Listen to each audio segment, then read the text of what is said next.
Welcome to Live, Life Inspired Views for Every Day. My name is Chris Meyer, and I'm a curious soul. Something happened last week on Father's Day that took my breath away. We decided to go to a town baseball game here in Rochester with our daughter and son and his family to celebrate. There were not very many fans in the crowd, so it was a fun, cozy family time. As the game progressed, we saw two little boys running after all the foul balls that would bounce from the middle stadium roof off into the stands.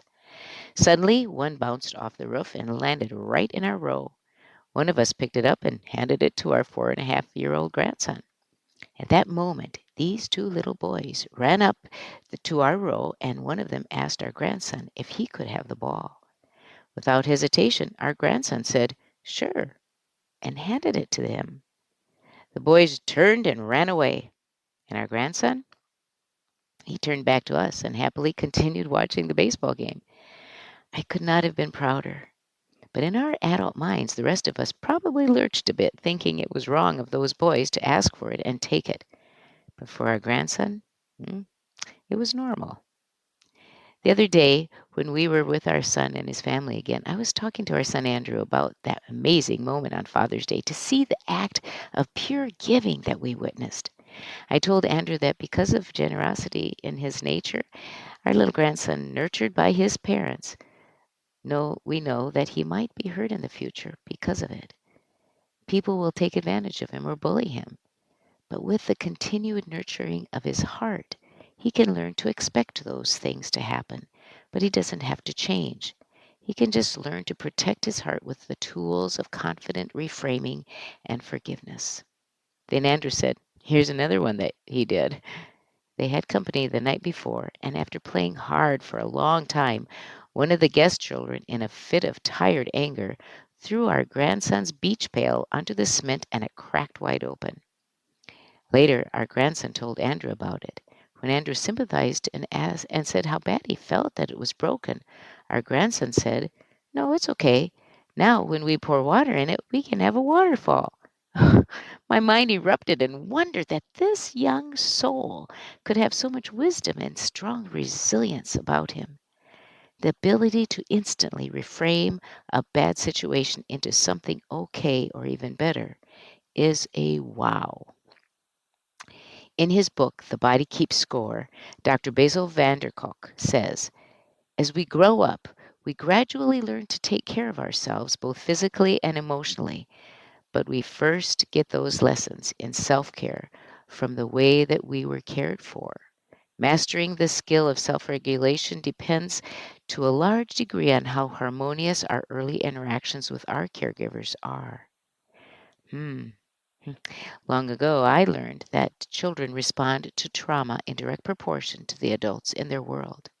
How grateful I am for the way our son, Andrew, and his wife, Lily, nurture skills of love, acceptance, forgiveness, giving, and self regulation in our grandsons. Not everyone is so fortunate. Many of the students who come into our graduate program of school counseling do so because their early years growing up were not as fortunate as our grandson. They want to do something to help those who, like them, have grown up with caregivers who do not provide harmony and skills that will help them to approach life with love, forgiveness, and a generous spirit. Dr. Barbara Holmes says, your body holds memories of both joyful and difficult moments in your life. Think about something that made you angry, and your body will supply the distress and angst to go with the memory. Think about joy and happy moments in your life, and your whole body smiles. Joy offers a peace that surpasses all understanding. Hmm.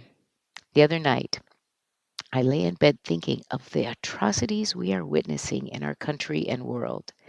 The feelings of anger at the name calling, the unprofessional behaviors, and the hurt and total despair many immigrants and citizens are experiencing right now filled me.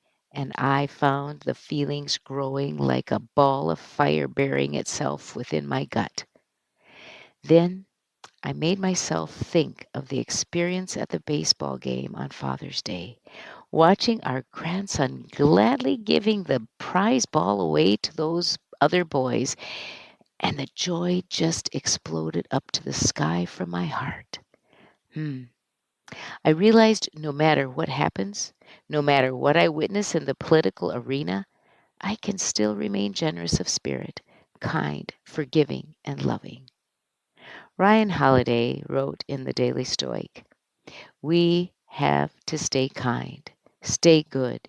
We must avoid tribalism, avoid reducing people to items on a spreadsheet. We have to maintain our curiosity and open mindedness." He goes on to say, "We may never face a coup, but we will be wronged by friends, colleagues, by life itself. When that happens, we have a choice to be consumed by bitterness or to rise above it. We have examples in our lives and in history. The question is, who will we follow?" Hmm. This week on your bathroom mirror, write, "Who will I follow?" I know my answer. It's my grandson. Join me next Monday for Live Life Inspired Views for Every Day. I'm Chris Meyer, and I'm a curious soul.